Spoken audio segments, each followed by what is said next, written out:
Bismillahirrahmanirrahim. Assalamu alaikum wa rahmatullahi wa barakatuhu. Hörmetli qarindoshlar, din va hayot nomli programmamizga diqqat e'tiboringlarni berganinglarni qizg'in qarshi olamiz. Programmamizning bugungi bo'limida omonat haqida to'xtalamiz. Omonat haqiqatan cho'ng, buning omonatning hukmi cho'ng bo'lib islom dinida. Omonatningki zoya bo'lishi bu qiyomatning alomatlaridan derak beradi. Payg'ambarimiz Muhammad alayhisolatu vasallam hadisda omonat zoya bo'lsa qiyomatni kutgan degan. Hamda atrofimizga qaraydigan bo'lsak, shaxs, jamiyat va hokimiyatlarchilik bu omonatni yo'qotganligini ko'ryapmiz. Buning tafsilotlarini bugungi programmamizning aziz mehmoni ustoz Siroj Najimdan anglaylik. Qani marhamat. Bismillahirrahmanirrahim. Oldi bilan bu omonat desek, omonatning orqasidan xiyonat keladi. İkisi birbiriga yandash. Omonat asli arabchada ishonchi, bağlaş, ishonchlik bo'lish, yani emin desa bu ishonchlik odam degan bo'ldi. Şu asosda bu omonatga xiyonat qilish masalasi va omonatdor bo'lish masalalari islomdan ayeti asosli o'rinni egallagan. Qur'oni Karimda buni ayet ko'p oyatlarda ko'rsatilgan bir muhim masala. Mesela Sure Ahzab'da Allah Subhanahu taala biz bu omonatni osmon zaminga tangladik, qabul qilmadi. Ondan keyin bu inson qabul qildi degan mazmunda maxsus oyat tushirgan. Yani insan bu omonatni qabul qilgan. Yani omonat desa bu Allah tarafidan kelgan omonat, bandning omonati, nurg'un masalada bu omonat to'g'riliq so'zlash mumkin. Eng muhim omonat insonga Allohdan berilgan omonat. Allah biz hakikaten musulmon deb Allohning dinini qabul qilganligimiz, Allohning birlik borligini qabul qilganligimiz, Payg'ambar islomning payg'ambarligini qabul qilganligimiz, biz islom diniga musharraf bo'lgan ekanmiz. Albatta shu Allohdan bizga berilgan mushu din omonatini saqlash eng muhim masala, bu birinchi o'rinda turadi. Yani omonatning ikkinchi bo'limi ana vaqtida insonlar o'tirdiki omonat. Yani bu insonlar o'tirdiki omonatni desak, halaqadagi pul mol omonati, sir omonati, shunga o'xshagan nihoyat ko'plagan masalalar mushu omonatning ichiga kiradi. Yani Allah Subhanahu taala Qur'oni Karimda nurg'un ko'p oyatlarda bu omonatning muhimligi va bu omonatga xiyonat qilishning yomonligi ve amanetni saqlash nihoyatda bek muhim bir ish to'g'riligida ko'plagan oyatlar kelgan. Shu asosda bu amonat haqiqatan muhim narsa. Har qanday bir mu'min musulmon albatta bu omonatdor bo'lishi lozim, omonatga vafodor bo'lishi lozim, omonatni xiyonat qilmaslik lozim. Agar uning aksi bo'lib qolgan vaqtida bu iymonmi yo'qolib ketadi, islommi yo'qolib ketadi. Bu musulmon da bo'lish tegishli. Hatta musulmon bo'lmagan insonlarda bu omonatning ne kadar muhimligi tavsiya qilinadigan bir muhim ish endi. Shu sababdan omonat to'g'riliq ko'p so'zlash mumkin. İnşallah. Allah Teala'nınki Sure Nisa'nınki 58. ayetinde Allah Teala İnnallaha ya'murukum an tu'addul amanat ila ahliha ve iza hakamtum beynen nas an tahkumu bil adli innallaha na'imma ya'izukum bih innallaha kana semi'an basira. Yani Allah Azze ve Celle sizlere amanetini öz ehlige tapşırışlarını buyuruyordu.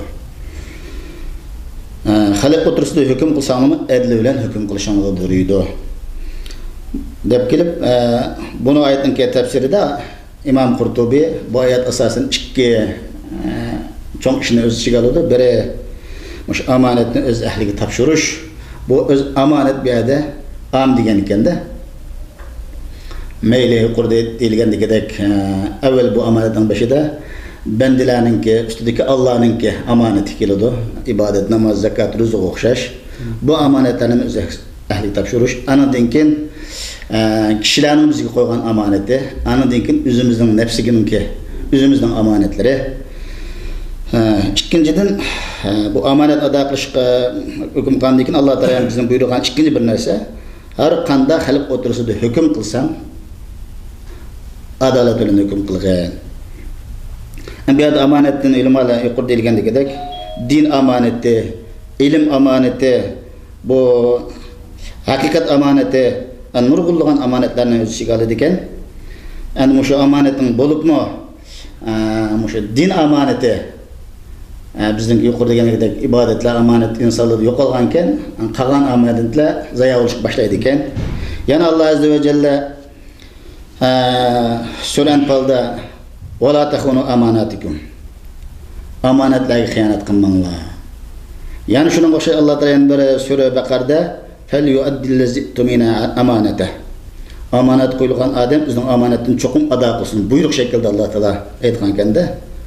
Yani surenin 38. ayetida Allah Teala "İnnalloha la yuhibbu kulla xawwan." Amanat xiyonat qildigan bunda har qanday xoinlarni Allah Teala yaxshi ko'rmaydi degan ekan.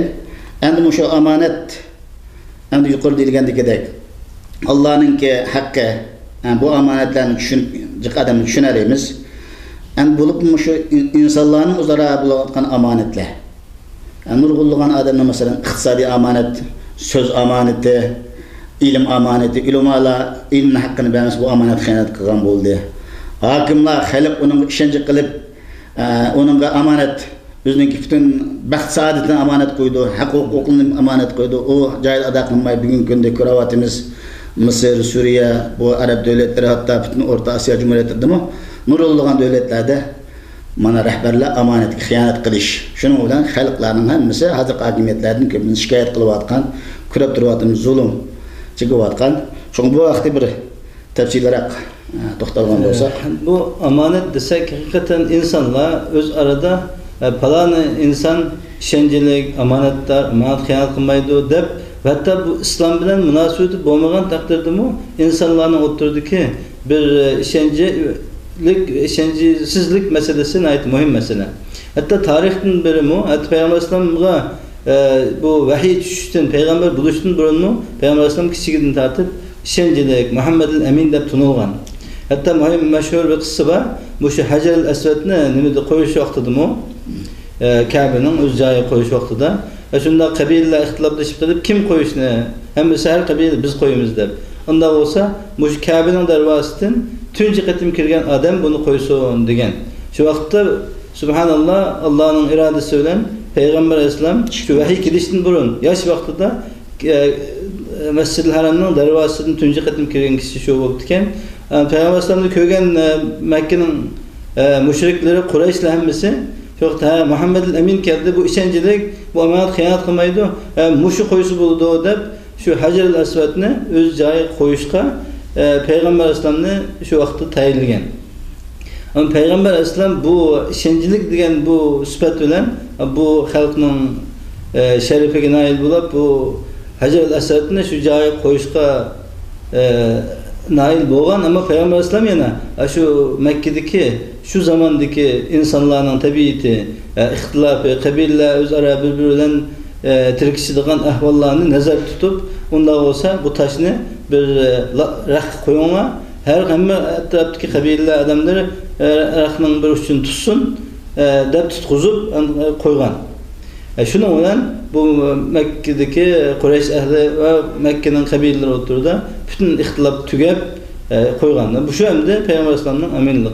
Yani demek bu emanet meselesi bu insanlığa da tarihten beri bu bir yaxşı ahlak, yaxşı süsbet qatarda bu kelgan. Endi hazır zamanımız qaraydigan bo'lsak, bu emanet meselesi de nihayet ko'p bir naqslık ve hata işler köp buluyordu. Hususen bu bizim küllerimizde siz başta ötkendek ta devlet mesulları hakimlerden tartıp en adli adamlargacha amanat yo'qolgan, haq ishonchi qila olmaydigan, birisi ishonchi qilib ya ama pul amanat qo'ya olmaydigan yoki bir muomala qila olmaydigan ishonchini yo'qotgan. Shunday bir ahvol umumlashayotgan bir vaziyatda. Sahih hadisda Peygamber Aleyhisselam'nki mening ummatim ichida ko'tarilib ketgan narsaning avvali hayo bilan amonat degan kanda amaliyot qiladigan bo'lsak bugungi kunda endi hayo gap ochmoq qiyin bo'lib qoldi. Şuna o'xshash amonat endi ham yerdagi naqchilik bu zulm igizpaslikning beshinadi desa şu amonatlarlik yo'qolganlikdan bo'lgan ekan. Albatta şu amonat yo'qoldimi?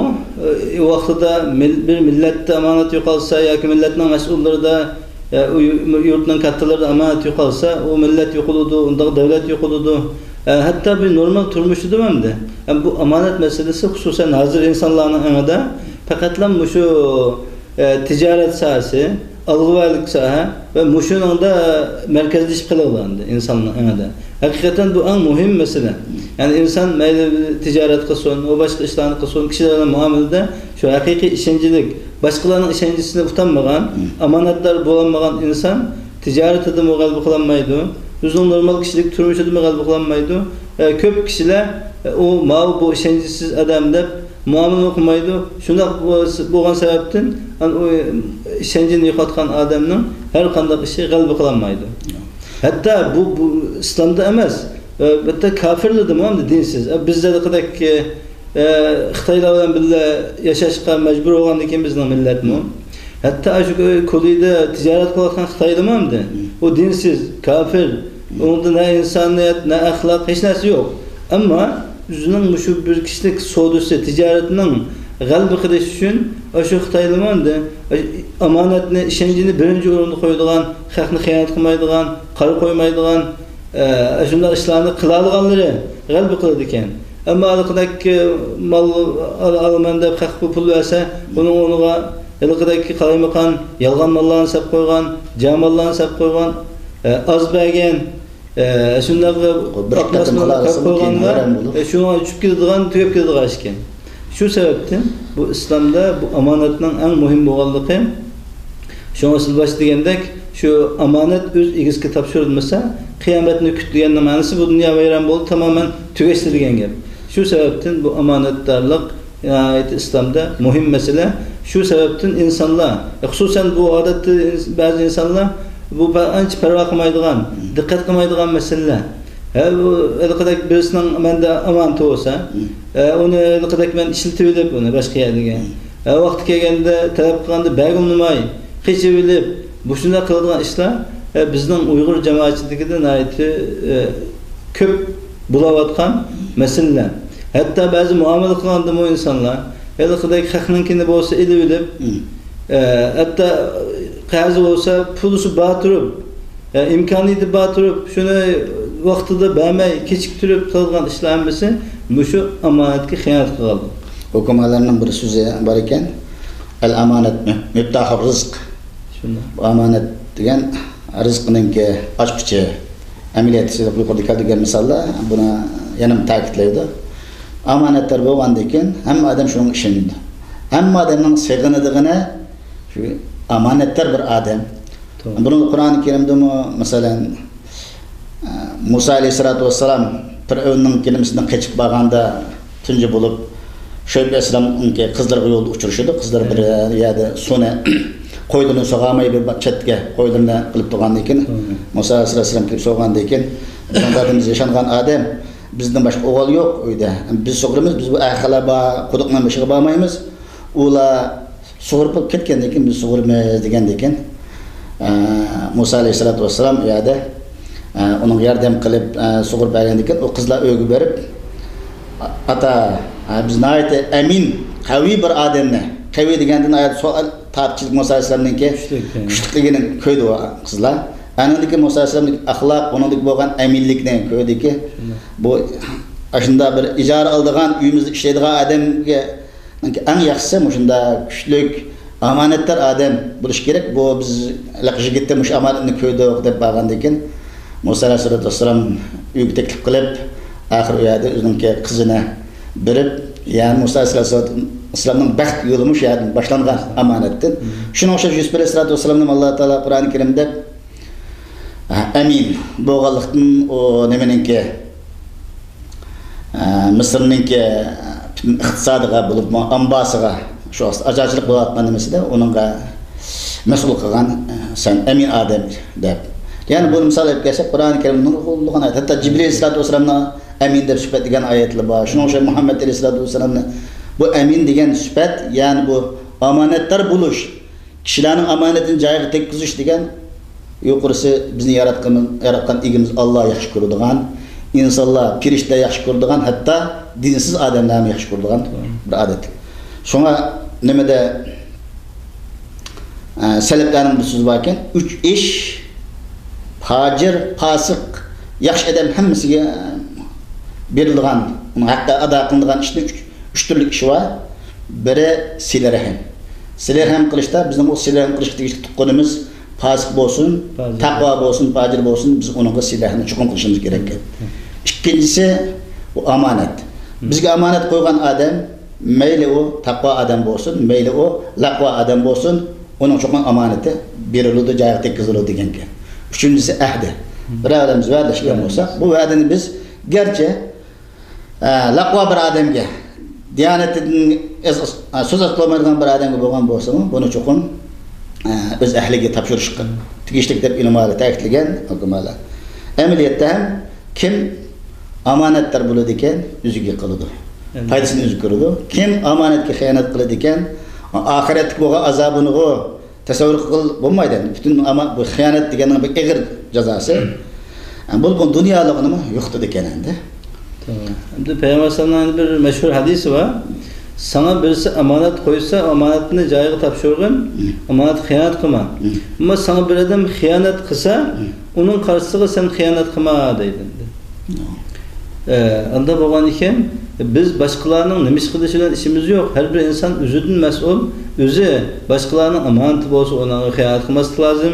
İşte emanet dar buluş gerek. Ama başkalar bizge hıyanet kılsa mı? Bana karşı taraf hıyanet kıldı o. Ben mi kıldım de bu hıyanet kılmaslık gerek. Yani bu meselede hakikaten bu emanet meselesine ait pek mürekkep. Yalnız bu pul muamil demez. Asıl baş digendek şunda istilmesini iste, başkalarına hakkı tecavüz kıladığan, bu şu emanetke hıyanet kılan buludu ve başka insanların sırlarını hiç bir edemedi.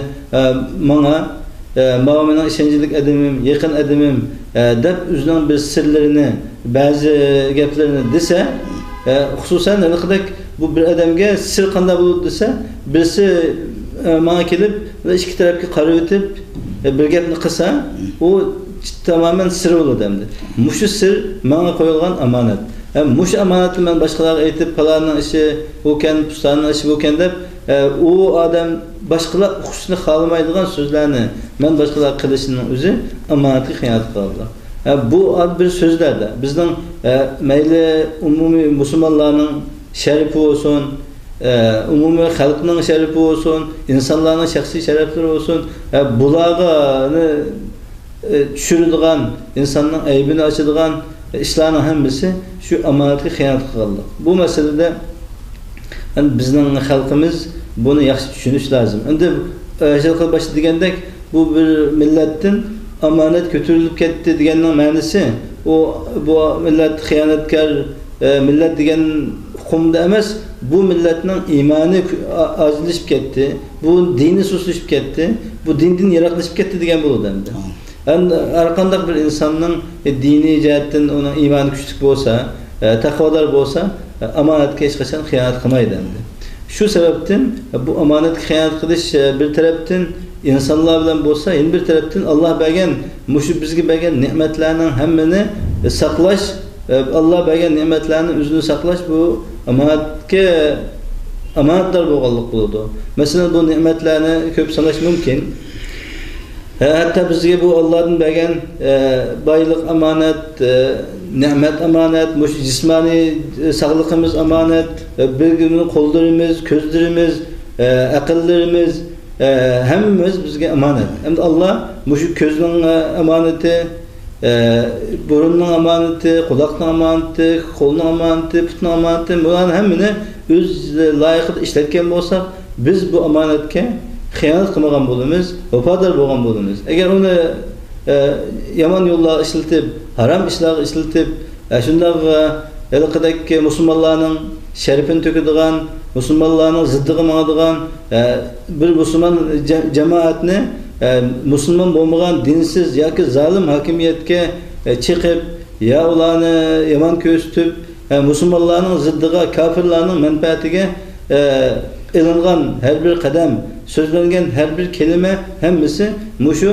amanetki xiyonat qilganlik bo'ladi. Şu sebepten bu amanet meselesi nayetibek xatarlik muhim mesele.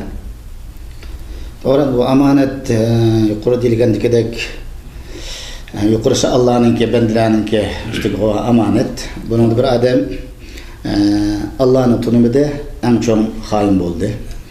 Allah'ın hakkı namaz okumadı, ruh tutmadı, zekat vermedi, İslam'ın şeriat belgeleri boyunca manmadı, bu amanet hayat kılgan oldu. Allah Teala bizim ruhumuzda el-misakta hemimizde kaydını elip elestu bi rabbikum men Rabbim ve Rabbim amesin ve Rabbimiz sen çıkın bizim perverdigarımız da biz Allah'a vaad verdik. Dünyaya çıkıp biz onun hıyanet kılıp Allah'a inkar kılsak ya ki İslam Muhammed İslam'ı inkar kılsa bir şahıs ya ki onun prensiplerini için manmasa bu çok amanet hıyanet kılgan oldu.